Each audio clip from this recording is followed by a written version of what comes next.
જય સ્વામિનારાયણ। હેલો દોસ્તો, કેમ છો બધા? હું મન્ના સ્વાગત કરું છું તમારું આપણી યુટ્યુબ ચેનલ શ્રી હેલ્ધી ફૂડમાં।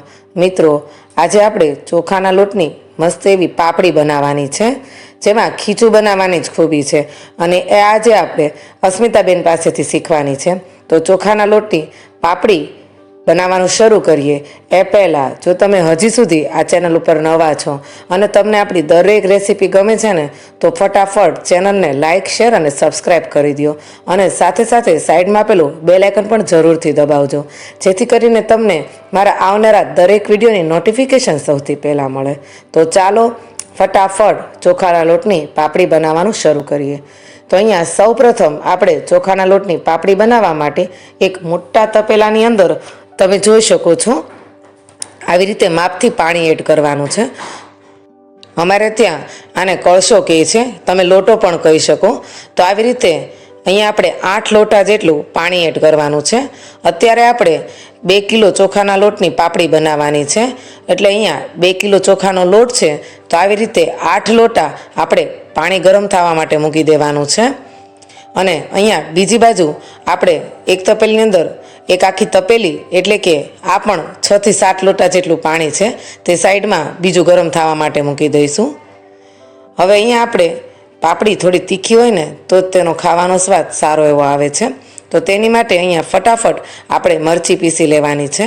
મિત્રો, 2 કિલો જેટલી આપણે પાપડી બનાવવાના છીએ, એટલે અહીંયા આપણે 15 થી 20 નંગ જેટલી મરચી એડ કરીએ છીએ। પછી તમે જે પ્રમાણે તીખું ખાતા હો તે પ્રમાણે તમારે મરચી એડ કરવાની છે। મરચી પીસાઈ ગઈ છે, તેને સાઈડમાં રાખી દઈએ અને હવે અહીંયા ધીમે ધીમે કરી આપણે જે ચોખાનો લોટ લીધો છે તેને ચાળી લેવાનો છે। તમે જોઈ શકો છો ચોખાનો લોટ છે ને મિત્રો, એકદમ ઝીણો દળાવવાનો છે। તમે જોઈ રહ્યા હશો કે આપણે લોટ જ્યારે ચાળીએ છીએ ને ત્યારે એકદમ તે ફટાફટ ઉડી જાય છે, કેમ કે આ લોટ એકદમ પતલો દળાવવાનો હોય છે, જેથી કરીને આપણા પાપડ ખૂબ જ સારા એવા બને। તો અહીંયા આપણે બધો ચોખાનો લોટ ધીમે ધીમે કરી અને ચાળી લીધો છે। તમે જોઈ શકો છો મિત્રો, લોટ બધો ચડાઈ ગયો છે। હવે અહીંયા આપણે મરચી પીસીને લઈ લીધી છે, 2 મોટી ચમચી જેટલા તલ લીધા છે, 2 મોટી ચમચી આપણે જે આખું જીરું આવે છે તેને આવી રીતે થોડું અધકચરું વાટીને લીધું છે, 2 ચમચી જેટલું મીઠું લીધું છે અને 2 ચમચી જેટલો પાપડનો જે ખારો આવે છે એટલે કે પાપડ સોડા તે લીધો છે। તો હવે અહીંયા આપણે અડધી કલાક જેટલું પાણીને ઉકાળ્યું છે। પાણી બરાબર ઉકળી જાય ત્યાર પછી આપણે તેની અંદર મીઠું અને પાપડનો સોડા એટલે કે ખારો એડ કરવાનો છે। તે એડ થઈ જાય પછી આપણે 2 ચમચી જેટલા તલ અને 2 ચમચી જેટલા જીરાને અધકચરું ખાંડીને લીધું છે તે એડ કરવાનું છે। મિત્રો, આ બધી વસ્તુ જે પ્રમાણમાં એડ કરી છે તે જ પ્રમાણમાં જો તમે એડ કરશો તો જ આપણી જે પાપડી છે ને તે ખૂબ જ સારી એવી બનશે।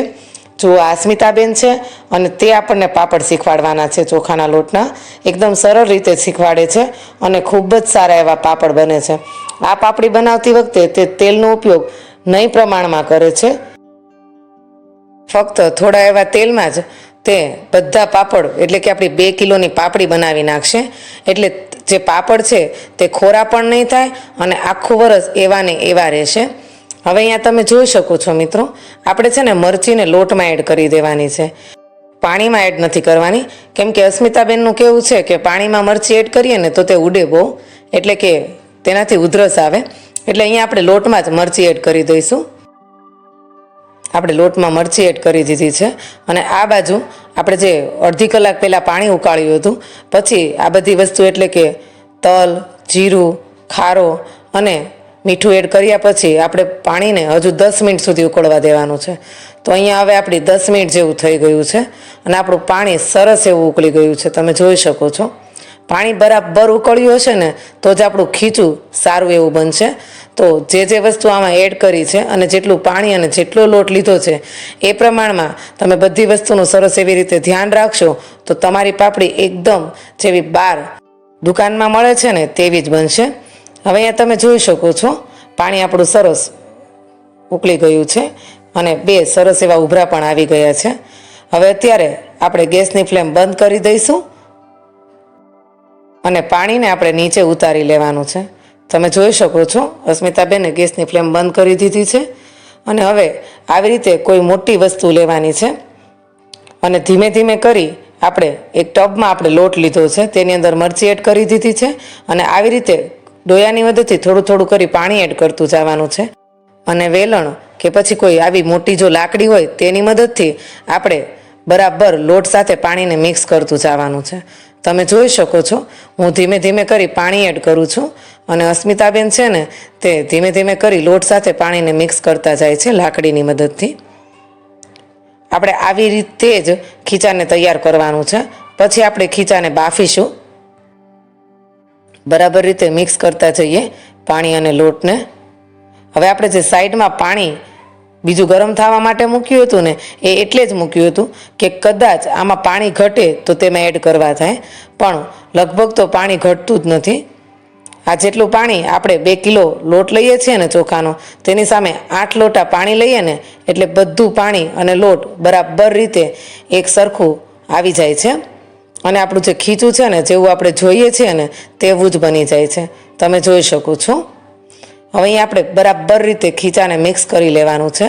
લોટની જે કણી પડે ને તે નહીં પડે જો તમે આવી રીતે ખીચાને મિક્સ કરશો તો.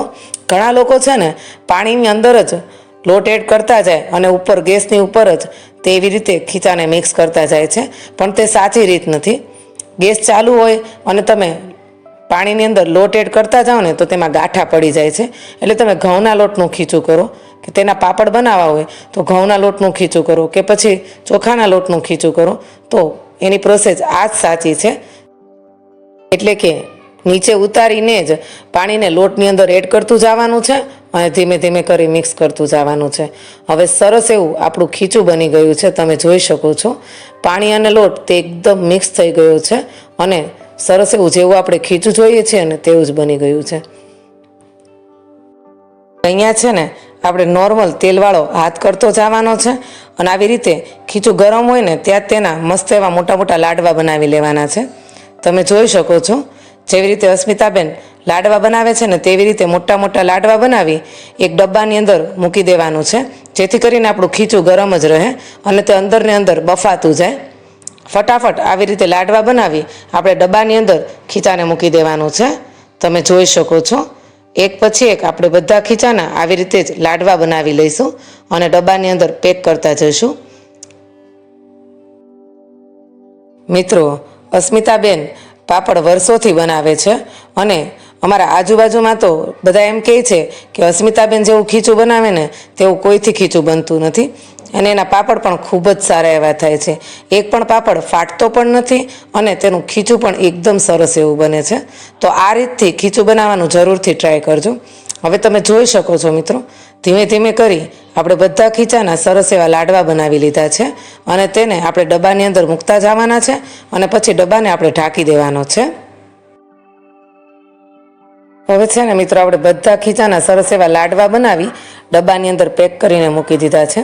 હવે આ બાજુ જે આપણે ગરમ પાણી સાઈડમાં મૂક્યું હતું ને તે વધ્યું છે તો તે મોટા તપેલાની અંદર એડ કરી દેવાનું છે. ગેસની ફ્લેમ મિત્રો ફૂલ જ રાખવાની છે, ધીમી નથી કરવાની. હવે અહીંયા પાણી તો આપણું સરસ એવું ગરમ છે જ, તો તેની ઉપર આપણે જારી મૂકી દઈશું. આપણે જે ભાત ઉસાવવા માટે જારી લઈએ છીએ ને તે જ મૂકી દેવાની છે. તેની ઉપર થોડું થોડું નોર્મલ તેલ લગાવી દેવાનું છે, જેથી કરીને આપણે ખીચું બાફવા માટે મૂકીએ ને તો તે ચોટી ન જાય. હવે તમે જોઈ શકો છો મિત્રો, આપણે જે લાડવા બનાવ્યા હતા ને તેને જુઓ તમે, અસ્મિતાબેન આવી રીતે નાના નાના કટકા કરી પાણીવાળો હાથ કરતા જાય છે અને આવી રીતે ખીચાને બાફવા માટે મૂકતા જાય છે, જેથી કરીને આપણું ખીચું એકદમ સરસ એવું બફાઈ જશે અને પાપડ ફાટવા કે ખરાબ થવાના ચાન્સ સાવ 0 થઈ જશે અને ખૂબ જ સરસ એવા પાપડ બનશે. અસ્મિતાબેન તો પાપડી વર્ષોથી બનાવે છે એટલે તેના પાપડમાં તો ક્યારેય કોઈ જાતની ખરાબી આવતી નથી. તે આ જ રીતે બનાવે છે અને આ જ ટ્રીકથી બનાવે છે. તો તમે પણ જરૂરથી આવી ટ્રાય કરજો. અહીંયા તમે જોઈ શકો છો આપણે જે એક લાડવો વાળ્યો હતો ને તેને આવી રીતે કટકા મૂકી દીધા છે અને પછી આપણે તેને ઢાંકી દેવાનું છે. મિત્રો, પાણી ફૂલ ગરમ હતું એટલે આપણું ખીચું પણ 10 મિનિટમાં સરસ એવું બફાઈ ગયું હશે. તમે જોઈ શકો છો 10 મિનિટ જેવું થઈ ગયું છે અને આપણા ખીચાનો કલર પણ એકદમ સરસ એવો ચેન્જ થઈ ગયો છે. તમે જોઈ શકો છો તો ખીચું સરસ એવું બફાઈ ગયું છે. હવે આપણે આ જે ખીચું છે ને તેને કાઢી લઈશું અને આપણે એકદમ સરસ એવું મસળવાનું છે. તો તમે જોઈ શકો છો આ પ્લાસ્ટિકની કલતાન ટાઈપની કોથળી હોય છે ને તેની અંદર આપણે ખીચું એડ કરશું અને આવી રીતે બરાબર રીતે આપણે ખીચાને મસાઈ લેવાનું છે, જેથી કરીને આપણા પાપડ છે ને તે એકદમ લીસા બને અને એકદમ સરસ એવા બને. તો તમે જોઈ શકો છો એકદમ સરસ રીતે અસ્મિતાબેન છે ને તે આપણા ખીચાને મસાઈ રહ્યા છે. આવી રીતે જ ખીચાને મસળો ને તો પાપડ એકદમ સરસ બને. હવે તમે જોઈ શકો છો મિત્રો, સરસ એવું આપણું ખીચું મસાઈ ગયું છે. અને હવે આપણે તેમાંથી નાના નાના લુવા તૈયાર કરી લેવાના છે. અને લુવા બનાવતી વખતે પણ આપણે છે ને ખીચાને સરસ એવું મસાઈ અને લુવા બનાવવાના છે, જેથી કરીને આપણા પાપડ છે ને તે ખૂબ જ સારા એવા બને. હવે અસ્મિતાબેન અહીંયા પાપડ ખૂબ જ સારા એવા વણીને બનાવે છે. તો હવે અસ્મિતાબેન બધા લુવા બનાવે ત્યાં સુધી આપણે બીજા ખીચાને પણ આવી રીતે બાફી લઈએ. તો ડબ્બાની અંદરથી એક જે આપણે ખીચાનો લાડવો બનાવ્યો હતો તેને કાઢી થોડું થોડું પાણી અડાડતું જવાનું છે ને આવી રીતે નાના નાના કટકા કરી અને આપણે તેને બાફવા મૂકતું જવાનું છે. તમે જોઈ શકો છો મિત્રો, આવી રીતે એક એક લાડવાના જ ટુકડા કરી આપણે બાફવા માટે મૂકવાના છે, બધું એક સાથે નથી બાફી નાખવાનું. હવે આપણે વફાય ત્યાં સુધીમાં જે પેલો ઘાણો આપણે બાફ્યો હતો તેના સરસ એવા અસ્મિતાબેન પાપડ બનાવી રહ્યા છે. તમે જોઈ શકો છો. નોર્મલી આ 2 કિલો પાપડ આપણે કર્યા છે ને તો તેની અંદર તેણે 2 પાવડા જેટલું જ તેલ ઉપયોગમાં લીધું છે, જેથી કરી આપણા પાપડ છે ને તે ખોરા પણ નહીં થાય અને એકદમ સરસ એવા બનશે. તમે જોઈ શકો છો તેલ લગાવ્યા વગર પણ પાપડ કેટલો સરસ એવો વણાઈ રહ્યો છે. એકદમ પતલા પતલા પાપડ આપણે વણી લેવાના છે. અને મિત્રો આની એક ખાસિયત છે કે આ પાપડને વણી અને અસ્મિતાબેન છે ને તે થપ્પો કરી લે છે અને પછી એકસાથે સૂકવે છે. તમને કદાચ એવું થતું હશે કે પાપડનો થપ્પો કરી લઈશું અને પછી સૂકવશું તો પાપડ ચોટી નહીં જાય, પણ ના, જરીએ ચિંતા ના કરતા આવી રીતે જેવી રીતે અસ્મિતાબેન આપણને શીખવાડી તેવી રીતે જો ખીચી બનાવશો અને પાપડ બનાવશો તો તમારો પાપડ ચોટશે પણ નહીં અને ફાટશે પણ નહીં. હમણાં તમને બતાવશે, એકસાથે થપ્પો કરી દેશે અને પછી તે છે ને પાપડને સૂકવશે. તો તમે જોઈ શકો છો મિત્રો, તેમણે કેટલો સરસ પતલો એવો પાપડ વણીને તૈયાર કરી લીધો છે. તો આવી રીતે થાળી ઉપર એક પછી એક તે પાપડ મૂકતા જશે અને થપ્પો કરી લેશે. પછી છે ને તે બધા પાપડ એક સાથે જ સૂકવશે. ચાલો હજી એક પાપડ આપણે અસ્મિતાબેન પાસેથી વણતા શીખી લઈએ. તમે જોઈ શકો છો મિત્રો, એકદમ હળવા હાથે તે પાપડને વણે છે અને એકદમ પતલો સરસ એવો પાપડ બનાવે છે. તો હવે એક પછી એક આપણે બધા પાપડ બનાવી લઈએ અને આવી રીતે થપ્પો કરી લઈએ અને સાથે જ આપણે સૂકવશું. તમે જોઈ શકો છો મિત્રો, ઉપર પાપડનો છે ને અસ્મિતાબેને વણી અને થપ્પો કરી લીધો છે. અને તમે જુઓ એક પણ પાપડ તૂટતો નથી અને બધા જ પાપડ સરસ એવા સૂકવાઈ જાય છે. તમે જોઈ શકો છો મિત્રો, આ ચોખાના લોટના પાપડ બનાવવાની અનોખી રીત અસ્મિતાબેનની તમને કેવી લાગી તે મને કોમેન્ટમાં જરૂરથી લખીને મોકલજો. અને આવી રીતે પાપડ બનાવવાની જરૂરથી ટ્રાય કરજો. ખૂબ જ સારા એવા બને છે અને એકદમ હેલ્થી પણ છે, કેમ કે આ પાપડને તમે ખાલી તળીને શેકી પણ શકો છો અને શેકેલા પાપડ પણ ખૂબ જ સારા એવા લાગે છે. આપણે આગળ વિડીયોમાં બતાવશું. આ પાપડને શેકવાની રીત પણ એકદમ અલગ છે. આ પાપડને ફટાફટ આપણે ગેસ ઉપર શેકવો પડે છે, નહીં તો આ પાપડ બળી જાય છે. હવે અસ્મિતાબેને એક પછી એક બધા પાપડ વણી પણ લીધા છે અને તમે જોઈ શકો છો સૂકવી પણ દીધા છે. તો અહીંયા આપણે તમે જોઈ શકો છો મિત્રો, પાપડ છે ને તે ઘરમાં જ સૂકવ્યા છે અને આપણે ઘરમાં જ આપણા પાપડ 6 થી 7 કલાકમાં સરસ એવા સુકાઈ જાય છે. ઘરમાં આવી રીતે પાપડ સુકાઈ જાય ત્યાર પછી 2 દિવસ પાપડને આપણે તડકો ખવડાવી લેવાનો છે, જેથી કરીને આપણા પાપડ છે ને તે આખું વરસ માટે આપણે સ્ટોર કરી શકાય અને તે બગડે પણ નહીં. તમે જોઈ શકો છો તેલનું બિલકુલ મર્યું પણ પાપડની ઉપર દેખાતું નથી. અને અહીંયા તમે જુઓ પાપડ તડકો પણ સરસ એવો ખાઈ લીધો છે અને તે સરસ એવા સુકાઈ ગયા છે અને આપણે ડ્રમમાં ભરી લીધા છે. ચાલો ફટાફટ આ પાપડ તમને તળી અને શેકી બંને રીત બતાવી દો. તો હવે અહીંયા તમે જોઈ શકો છો તેલ મેં પહેલેથી જ ગરમ થવા માટે મૂકી દીધું હતું અને તેલ બરોબર ગરમ થઈ ગયું છે. આપણે થોડો પાપડનો કટકો એડ કરી અને ચેક કરી લીધું છે.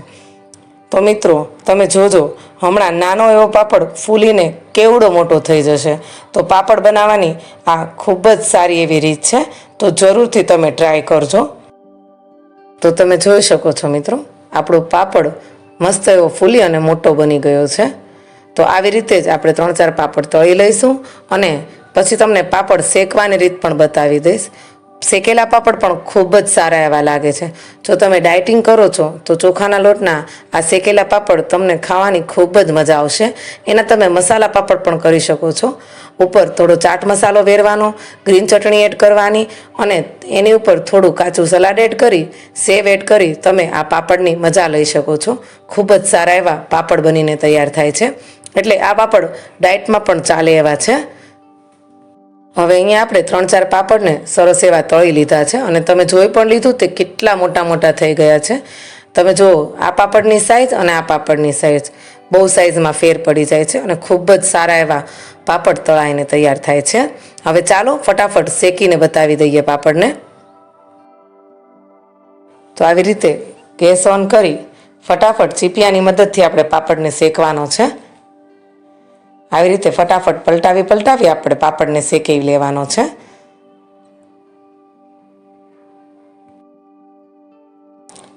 તો મિત્રો, તમને મારી આ પાપડની રેસીપી એટલે કે ચોખાની પાપડીની રેસીપી કેવી લાગી? તમને શેકેલા પાપડ વધુ પસંદ છે કે પછી તળેલા? તે મને કોમેન્ટમાં જરૂરથી લખીને મોકલજો. અને જો તમને આપણી આ પાપડ બનાવવાની રેસીપી ગમી હોય તો આપણી યુટ્યુબ ચેનલ શ્રી હેલ્ધી ફૂડને લાઇક, શેર અને સબસ્ક્રાઈબ કરવાનું ભૂલતા નહીં. અને દરેક વિડીયામાં પ્લીઝ તમારી કોમેન્ટ અમને જરૂરથી મોકલજો. તમારી કોમેન્ટ જ અમને આગળ વધવાનો માટે પ્રોત્સાહન આપે છે. તો કોમેન્ટ જરૂરથી મોકલજો. ચાલો ત્યારે ફરી મળીએ આવા જ નવા વિડીયા અને રેસીપી સાથે. ત્યાં સુધી જય સ્વામિનારાયણ. અને વિડીયાને તમારો પૂરતો સમય આપ્યો તે બદલ તમારા બધાનો ખૂબ ખૂબ આભાર.